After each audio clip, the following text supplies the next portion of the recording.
I really expected that, of course, there's a law that you can point to in the law book, the code, that requires you to file a tax return. Of course there is.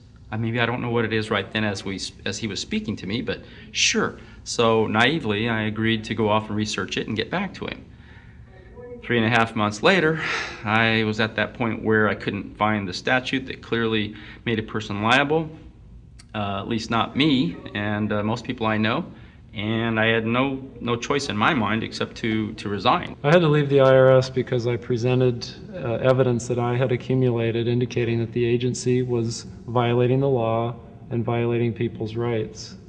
And I asked the agency for a response to my sincere concerns.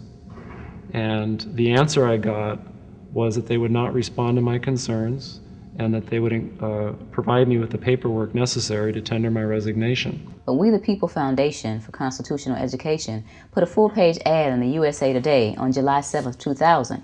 And within the body of that ad was a $50,000 challenge for anyone that could show the law. And to me, $50,000 is a lot of money. So I went after that and did the research based on the fact that I thought, let's put this baby to bed. I'm hearing all these rumors. I'm going to kill 2 birds with 1 stone. I'll answer these people's questions that are asking me, and then I'll win this $50,000. And, based on the research that I did throughout the year 2000 and that I'm still doing, I have not found that law. I've asked Congress, we've asked a lot of people in the IRS commissioners, helpers. They can't answer, because if they answer, the American people are going to know that this whole thing is a fraud. I was surprised to hear these highly trained and decorated IRS agents telling me there was no law requiring American citizens to file a 1040 or to pay an income tax on their labor.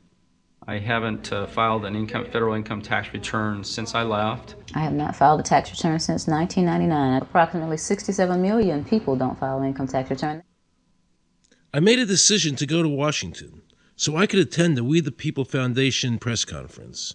They were going to serve a class action lawsuit on the IRS, signed by over 3,000 people, because the IRS has refused to show the law that makes Americans liable to file a 1040 or to pay an income tax on their labor. I was very curious as to why the IRS refused to show the law, as it seemed such a simple thing to do. Yet I was skeptical about the Foundation's claims. There had to be a law, right? We've all been told over and over and over again that we had to pay income taxes. No answers, no taxes. No answers, no taxes. No answers, no taxes. Most people believe that the income tax system is legal and that the revenue from the tax is used in the public interest. However, there is a substantial, conclusive body of evidence that proves that our income tax system represents the most pernicious form of tyranny. It is the greatest hoax ever perpetrated by government against the working men and women of America.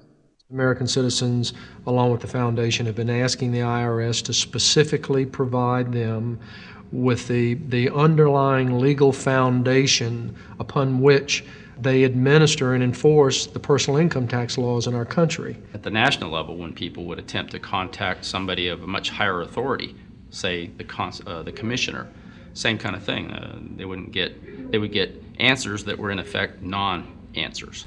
There are a group of people standing outside today who assert that no law requires you to pay taxes and that you will not answer their petition to the government as to whether they're required to pay taxes.